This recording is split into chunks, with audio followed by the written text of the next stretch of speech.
اتنے ideal environment میں اتنے نیک اور متقی انسان وہ آ کے یہ بتا رہا ہے، کہہ رہا ہے کہ اللہ کے رسول میں نے کسی عورت کو بوسہ دے دیا ہے۔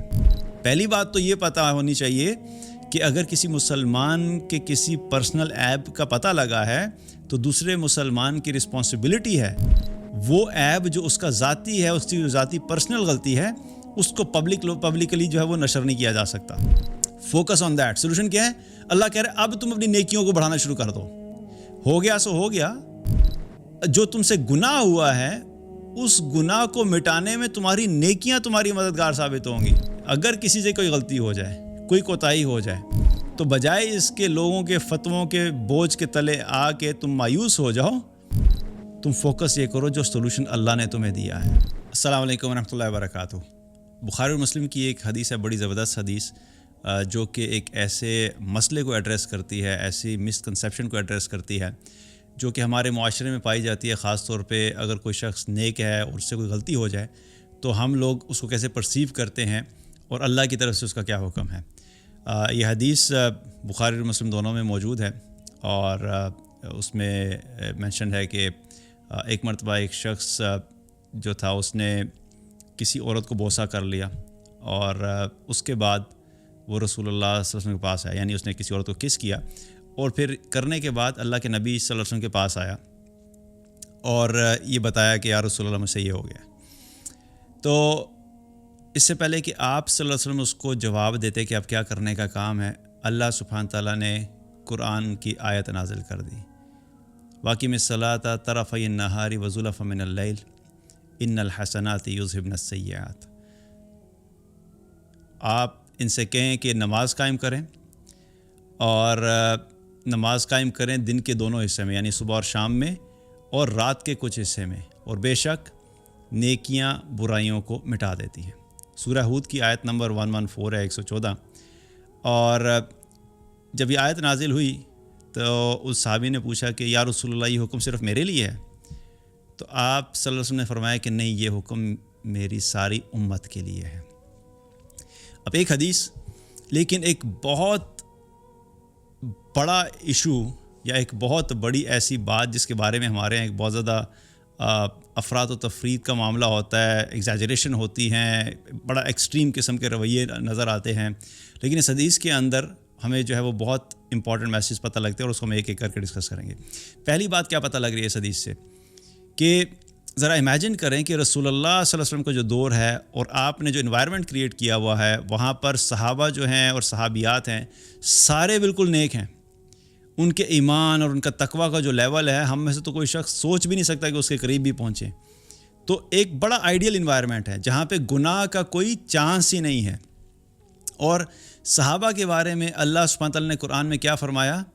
الٹیمیٹلی جو ہے وہ جس مرضی پروسیس سے گزرے، اگر ان میں سے کوئی ایسے تھے جس سے کوئی وقتی طور پہ کوئی غلطی یا لغزش ہوئی بھی، ان سب چیزوں کو معاف کرتے ہوئے اللہ سبحانہ تعالیٰ نے الٹیمیٹلی ان کے بارے میں کیا فرمایا؟ رضی اللہ عنہم ورضوا عنہ، کہ وہ اللہ سے راضی ہو گیا اور اللہ ان سے راضی ہو گیا۔ تو اتنے آئیڈیل انوائرمنٹ میں اتنے نیک اور متقی انسان وہ آ کے یہ بتا رہا ہے، کہہ رہا ہے کہ اللہ کے رسول میں نے کسی عورت کو بوسہ دے دیا ہے۔ اب آپ امیجن کریں کہ یہ اگر آج بات ہو، ہم ابھی یہ امیجن کریں کہ کوئی شخص بڑا نیک اور صالح انسان ہے اور اس کے بارے میں لوگ سمجھتے ہیں کہ نہیں یہ تو بڑا ماشاءاللہ 5 وقت کی نماز پڑھتا ہے، اور اس کے علاوہ رزق حلال بھی کماتا ہے، گھر والوں کا بھی خیال رکھتا ہے، ساری اچھی باتیں ہیں۔ اچانک یہ خبر آ جائے کہ اس بندے کے بارے میں خبر آئی ہے کہ یہ فلاں جگہ پہ کل جو ہے نا کسی عورت کو کس دیتے ہوئے پکڑا گیا ہے۔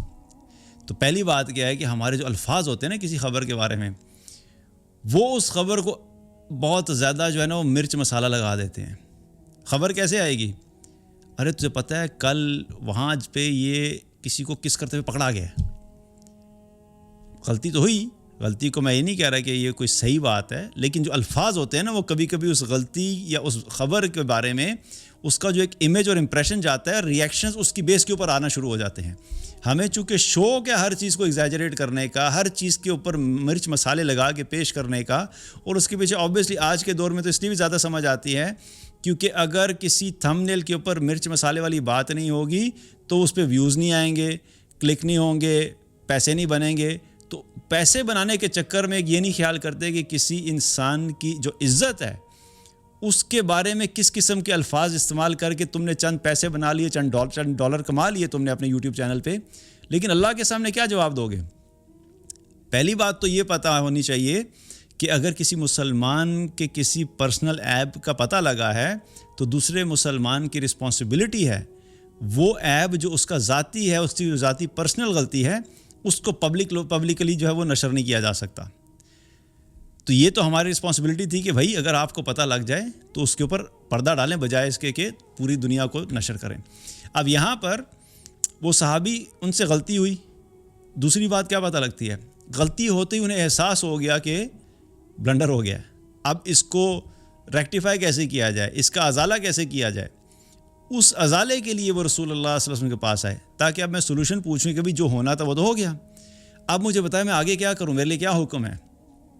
تو یہ بھی بڑا امپورٹنٹ ہے کہ ایمان والا ہوتا ہے جو اگر کبھی اس سے غلطی ہو جائے تو وہ فوراً اس چیز کے بارے میں فکر کرتا ہے کہ اب اس غلطی کے بدلے میں مجھے کرنا کیا ہے تاکہ میری آخرت خراب نہیں ہو. بہرحال جو غلطی ہونی تھی وہ ہو گئی، لیکن اب میں آگے کا سوچوں کہ آگے مجھے کیا کرنا ہے.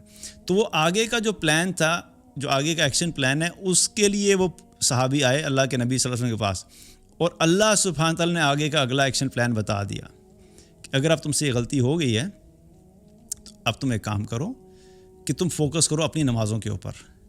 صبح شام کی جو نمازیں یعنی 5 وقت کی جو نمازیں ہیں ان پہ فوکس کرو، اور اس کے ساتھ ساتھ تہجد کا اہتمام کرو، رات کی نماز پہ فوکس کرو. اور پھر اللہ سبحانہ تعالیٰ نے اصول بتا دیا کہ جب بھی کوئی گناہ ہوتا ہے تو اس کے بارے تم نے کرنا کیا ہے. وہ کیا ہے؟ ان الحسنات یذہبن السیئات، کہ جو تمہاری نیکیاں ہیں نا وہ تمہارے گناہوں کو دور کر دیں گی. تو اب جب کبھی گناہ ہو گیا تو فوراً اب تم یہ دیکھو، بجائے اس کے کہ اس گناہ کو لے کے بیٹھ جاؤ، سوچنا شروع کر دو اور یہ کہو کہ بس اب تو میرا کچھ بن ہی نہیں سکتا، اور مایوسی میں چلے جاؤ، اور لوگوں کی باتیں الگ آ رہی ہوتی ہیں، لوگ اپنے فتوے الگ دینا شروع کر دیتے ہیں. ان سب باتوں کے اوپر کان دھرنے کی ضرورت نہیں ہے. اللہ نے جو تمہیں سولوشن دیا ہے، فوکس آن دیٹ. سولوشن کیا ہے؟ اللہ کہہ رہے ہے اب تم اپنی نیکیوں کو بڑھانا شروع کر دو. ہو گیا سو ہو گیا. جو تم سے گناہ ہوا ہے اس گناہ کو مٹانے میں تمہاری نیکیاں تمہاری مددگار ثابت ہوں گی. بے شک اب تم جب نیکیاں کرو گے تو تمہاری نیکیاں تمہارے گناہوں کو دور کر دیں گی. اب نیکیاں گناہوں کو دور کیسے کر سکتی ہیں؟ بیسیکلی کانسیپٹ کیا ہے؟ قیامت والے دن جو ہے وہ کیا ہوگا؟ نیکیاں بھی تولی جائیں گی اور گناہ بھی تولے جائیں گے. اب اگر ایک گناہ ہو گیا ہے تو یہ نامہ اعمال میں لکھا ہے اور یہ پلڑے میں ڈالا جائے گا. ہاں اگر سچی توبہ کر لی گئی ہے تو سچی توبہ کے ذریعے سے یہ گناہ رائٹ آف ہو جاتا ہے، ختم ہو جاتا ہے. لیکن اگر کچھ ایسے گناہ جس پہ انسان کو ریئلائز ہی نہیں ہوا اور توبہ بھی نہیں کر سکا تو وہ تو بہرحال موجود ہوں گے نامہ اعمال میں. لیکن دوسری طرف کیا ہے کہ جب اس نے زیادہ نیکیاں کی ہوں گی تو زیادہ نیکیاں جو ہیں اپنے وزن کی وجہ سے قیامت والے دن جب یہ تولے جائیں گے گناہ اور نیکیاں، تو نیکیوں کا وزن زیادہ ہونے کی وجہ سے گناہوں کی ویلیو ختم ہو جائے گی. تو اس طریقے سے بھی نیکیاں جو گناہوں کو دور کر دیتی ہیں. تو سولوشن کیا بتایا گیا؟ سولوشن یہ بتایا گیا اب تم اپنی نیکیوں پہ فوکس کرو، اور جو گناہ ہو گیا بہرحال وہ نیکیاں تمہارے گناہوں کو جو ہے وہ ختم کر دیں گی. یہاں پہ ایک چیز امپورٹنٹ ہے سمجھنی، یہ جو نیکیاں گناہوں کو دور کرتی ہیں یا جن حدیث کے اندر ہمیں یہ پتہ لگتا ہے کہ فلاں عمل کرنے کی وجہ سے جو ہے یہ گناہ دھل جاتے ہیں. جب انسان وضو کرتا ہے تو وضو کی وجہ سے گناہ دھل جاتے ہیں. جب انسان نماز پڑھتا ہے تو ایک نماز سے لے کے دوسری نماز تک کے گناہ معاف ہو جاتے ہیں. یہ سب صغیرہ گناہ ہوتے ہیں. کبیرہ گناہوں کے لیے توبہ لازمی شرط ہے. تو بہرحال یہاں پر یہ سولوشن ملا، نیک اعمال کرو، نیکیاں تمہاری گناہوں کو دور کر دیں گی. اور پھر امپورٹنٹ چیز کیا ہے؟ یہ اصول اللہ سبحانہ تعالیٰ نے تمام امت کے لیے رکھا ہے. ساری امت کے لیے یہ اصول ہیں. اللہ کے رسول صلی اللہ علیہ وسلم نے اس کو کلیئر کر دیا کہ قیامت تک آنے والے جتنے بھی لوگ ہوں گے، اگر کسی سے کوئی غلطی ہو جائے، کوئی کوتاہی ہو جائے، تو بجائے اس کے لوگوں کے فتووں کے بوجھ کے تلے آ کے تم مایوس ہو جاؤ، تم فوکس یہ کرو جو سولوشن اللہ نے تمہیں دیا ہے. اور اللہ نے تمہیں یہ سولوشن دیا ہے کہ توبہ کرو اور اس کے ساتھ ساتھ اپنی نیکیوں پہ فوکس کرو. نیکیاں بڑھاؤ. جب تم نیکیاں زیادہ کرو گے تو اس کی وجہ سے تمہارے گناہ جو ہیں وہ خود بخود دھلتے چلے جائیں گے. تو یہ اس اعتبار سے حدیث امپورٹنٹ ہے. اس میں یہاں پہ یہ اسی سے خیال رکھنا چاہیے کہ پہلی کوشش ہمیشہ یہ ہونی چاہیے کہ مجھ سے گناہ نہیں ہو. ایک ایمان والے کا جو مین فوکس اور ٹارگٹ ہوتا ہے وہ کبھی بھی اپنے آپ کو اس ڈائریکشن میں نہیں جانے دیتا کہ مجھ سے کوئی گناہ ہو. لیکن کبھی کبھی ایسا ہو سکتا ہے کہ انسان اپنے جذبات کی رو میں بہہ جائے. کبھی ایسا ہوتا ہے کہ انسان اپنے نفس پہ قابو نہیں پا سکا. کبھی ایسا ہوتا ہے کہ ایک شیطان حاوی ہو گیا. اور کبھی کبھی ایسا ہوتا ہے کہ لائف میں کچھ ایسے فیزز چل رہے ہوتے ہیں کہ ایک انسان اپنی زندگی میں بالکل ٹھیک رہا ساری زندگی, لیکن کوئی ایسی سچویشن آئی, اس سچویشن میں آنے کی وجہ سے اس کی کمپنی چینج ہو گئی, اس کا سوشل سرکل چینج ہو گیا, وہ دین کے ماحول سے تھوڑی دیر کے لیے دور ہو گیا, یا وہ کسی ایسی جگہ پہ گیا تھا کہ وہاں پہ گناہ کی اٹریکشن اتنی زیادہ اور اتنی اسٹرانگ تھی کہ وہ اس چیز کو جو ہے وہ ایوائڈ نہیں کر سکا, کیونکہ ایک کانسٹنٹ بیٹل چل رہی ہوتی ہے نا انسان کے اندر. اپنے نفس کے اندر ایک بیٹل چل رہی ہوتی ہے. فَأَلْهَمَهَا فُجُورَهَا وَتَقْوَاهَا. اللہ نے جو دو طاقتیں رکھی ہیں, نیکی کی بھی طاقت رکھی ہے اور گناہ کی بھی طاقت رکھی ہے, تو یہ دونوں طاقتیں اندر کانسٹنٹلی بیٹل کر رہی ہوتی ہیں ایک دوسرے کے ساتھ.